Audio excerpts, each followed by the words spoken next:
What it do, YouTube? I got that David Seaman wine. Well, one that he plugged on his YouTube channel. I know he's from Colorado, drinking Oregon wine, so I thought I'd drive down from Washington to get it from the source. What's interesting about this particular wine is I started watching House of Cards, like the day after I bought this. And come to find out, Kevin Spacey's main character's name is, you guessed it, Frank Underwood.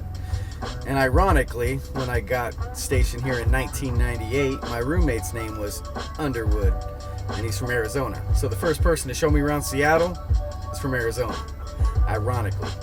And the news, because of some of the liberalism going on in Seattle, they're starting to call it Free-addle.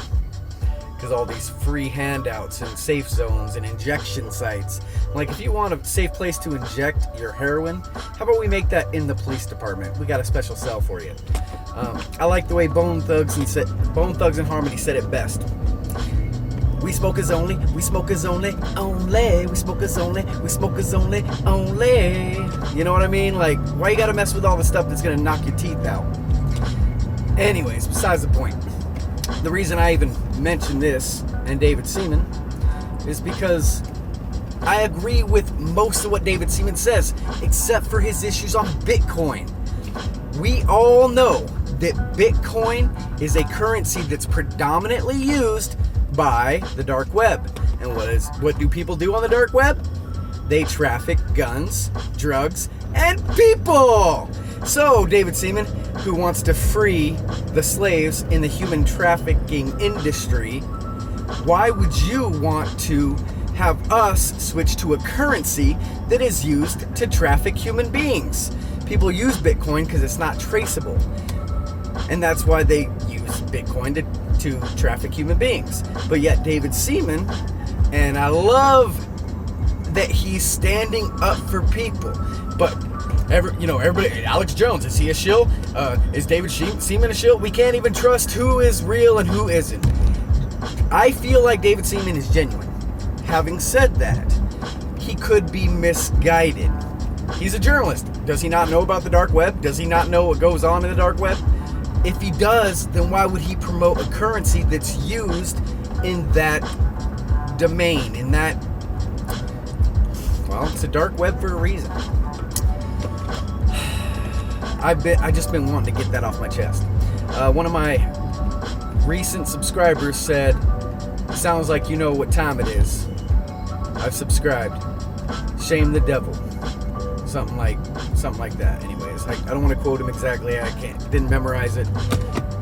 Somebody else commented on one of my videos a couple weeks ago and said, I don't know about that last part that redneck said, but everything else is spot on. Well, I'm sorry, not a redneck. I was born in Southern California, lived in Nevada, Oklahoma briefly, New Jersey briefly, and I grew up in Astoria, Oregon, and went to high school in Salem, Oregon. Joined the military and been up in Washington ever since. So, I don't know what defines a redneck, but whatever. It is what it is. God is good all the time. And he's got a plan. That plan is good.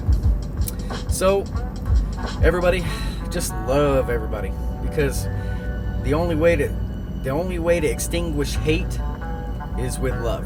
You can't put out a fire by applying additional fire. Now, there's firefighters saying, well, yeah, if you wanted to prevent a fire, you can set a certain portion of acreage on fire so that the fire can't jump the creek or something along those lines. This is apples and oranges. When it comes to the hate that's in the world, we can't extinguish it by applying more hate. You got to kill them with kindness. And so yeah, that's my thought for the day. David Seaman, why are you promoting Bitcoin? I mean, I get why people promote gold. It's been a currency forever. Bitcoin, man, it's used for nefariousness. So why would we promote that? And I recently unsubscribed from David Seaman just because of his promotion of Bitcoin. What's in it for him? Because nobody promotes anything unless they get something in return. Maybe not initially, but if you promote a product, you know you're promoting that product because you want other people to purchase that product in order to drop the cost of the product, because if more people are using it or purchasing it, it's the manufacturing's ramped up, and then it's at a lower cost, such as blackberries or whatever. The more you make of it, and you can sell it for a lower price. Supply and demand. When the demand's high and the supply is low, whatever. We don't have to artificially create a low supply of something just to artificially inflate the price because the demand is going to be high. Whether it's milk, whether it's gasoline, and obviously solar is abundant.